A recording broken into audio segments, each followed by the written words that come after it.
Our next guest says it's not just China, but central banks are also to blame for the recent market swings. Joining us now is Bold Global Media Markets editor Adam Johnson. Welcome all. Adam, what are the central banks going to do about it? Well, if they've been true to what they've done in the past, that is going to be effectively back and fill. In other words, one and done as far as the Fed is concerned. They already up rates once. There were 7 different central banks, and Anthony, feel free to weigh in here. 7 central banks since 2013 have upped rates and have since lowered rates because we got a global problem. Well, okay, so let's talk about that. The global problem is deflation and slow growth. And so if you're Janet Yellen and you're looking at these job numbers, what are you recommending she does? One and done for all of 16? One and done. The problem is the World Bank just lowered the global growth rate. You probably saw that last Thursday to 2.9%. We're actually growing slower than that in this country, 2.1%.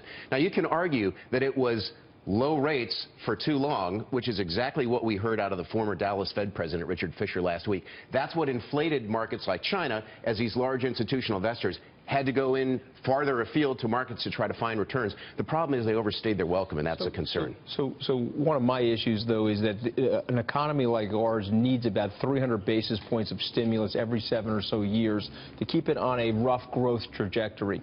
The Federal Reserve right now has no bullets in the chamber. They've got a 25 basis point potential cut and then possibly quantitative easing. Bond buying, right? Right, exactly. So those are their only bullets. Because why not they waited too long, in other words, right? In other words, if they had done this a year and a half ago, then they could have upped rates to 3/4 of a point, they'd have more cushion, but they waited too long. We always turn to what are the central banks going to do about this, right? I mean, it's what my question to you. What if, Kevin, they're now powerless? What if they have nothing left? And this is just the payback, the inevitable payback, and you can't stop it. Is anybody talking about that? Because maybe it's a downturn in asset classes across the board for years to come. Why couldn't that happen if you had unprecedented stimulus? I think you're seeing that actually happen right now. We're getting into that story, and that's getting back to the deflationary environment that Anthony had brought up. Because one of the reasons why is that they pumped all this money into the system, and look where we are. We're in tepid, slow growth. I mean, the IMF is predicting less than 2% global growth for GDP. China's slowing down, and look at the monetary stimulus that they've been throwing at the markets. It's not the Fed's fault or central bank's fault that we're in slow growth. So why are we in slow growth? You know, I think one of the reasons why we're in slow growth is because we have had unproductive assets, and we've actually seen what easy money has done. It's thrown it into the risky assets, and especially in China, because we're talking about that right now. Look at the ghost cities that they have. Look at the unproductive factories that they have. They built out this excess capacity, and what did that do to global growth? It made companies and countries go out and build these other factories to feed the China beast. I want to bring in Morgan, though, because with the come down in some of these asset prices like oil, for example, and you have a much riskier world in terms of the actions that you're seeing from, say, just Vladimir Putin, but you have Saudi Arabia and Iran. They are desperate for oil revenue, and so that actually causes rising tensions around the world in these oil-producing countries. Absolutely, Dig, and that's a great point, and I think we're headed for a pretty tumultuous year. I mean, you all are the experts on China, but I think one of the things that I really saw over the weekend was the lack of the communication and sort of a lack of a PR strategy, so to speak, on behalf of the government to make people understand exactly what's going on with the currency and what they're going to do from a policy perspective. So in my mind, I see they don't know. Maybe. I see it a government PR strategy as much as anything. Think of what they're trying to do in China. They're trying to orchestrate some major transitions in their economy from an export-driven economy to an internal consumption-driven economy. That's hard to do. They're trying to go from cronyism to rule of law. That's hard to do. And they're also trying to go from a central planned economy to a free market economy. Imagine if you were trying to do just one of those things. In China, they're trying to do all three. And that's part of the problem. While dramatically growing their military spending at the same time. Correct. Still way below what ours is, whether you want to look at gross numbers or per capita. But the fact is, they're trying to make these incredible transitions. And, Kevin, you talk about the ghost cities. I was actually in the ghost cities about 4 years ago. There are roughly 20 of them.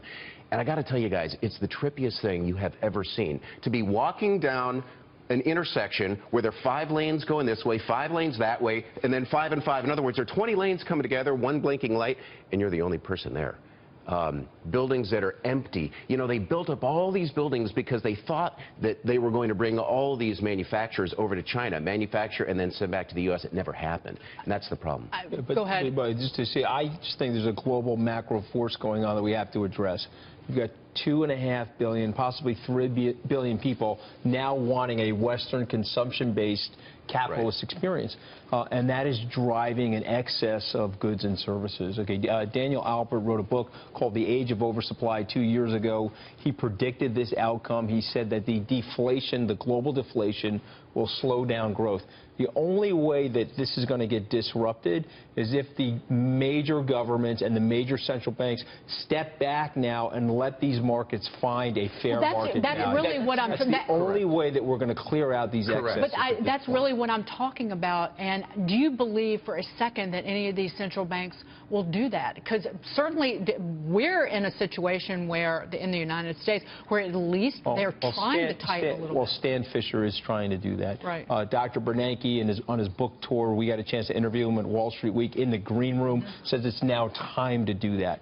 Will Mario Draghi do that? Time to Probably. let markets clear? You have to let the markets clear now. We've got to get back, in his mind, to 1.5–2%. Which, by the way, given the fact that we're trading at 17.5 times earnings on the S&P 500, with earnings shrinking 4%, means we're going lower, right? If we got to let markets clear. This is the important point, right? We have to get off the central banks and monetary policies, right? We have to look at what's actually happening and hampering the growth. We've got too much government, too much corruption. We've got too much debt going through the system, and the governments need to address that. That's from Brazil to China to everywhere else. I want to ask you one thing, though. We're coming. This is an election year, obviously, but the next president, there's going to be pressure on that individual to do something about Janet Yellen and to do something, at least exert more control over that central bank. Don't you think?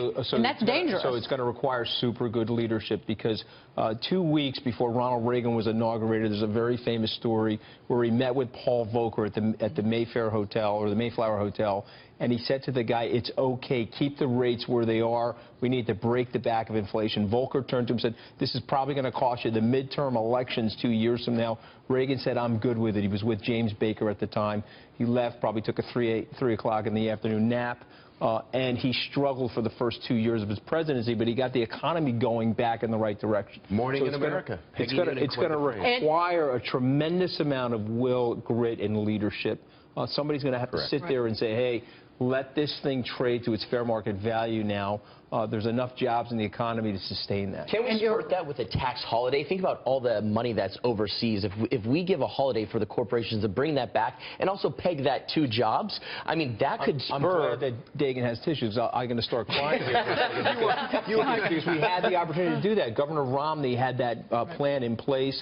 You would have equalized those taxes, repatriated probably $1.5 trillion of income, brought the real unemployment rate, not the fictitious one that we're talking about, but the real unemployment rate, which is still over 10%, into the mid-7s, and you would have gotten the economy growing already. And your earnings numbers that you're talking about, they'd be on the rise right now. So you need the right 4% policies. shrinkage, which, by the way, starts today. Alcoa after the close. Earnings down 4%. It's tough to buy the market at 17.5. I'm going to leave it at that, but I'll say, as what Ronald Reagan said after the '87 crash, markets go up, markets go down. That's what he was willing to commit to. Thank you, Adam. It was good to see you. Adam Johnson.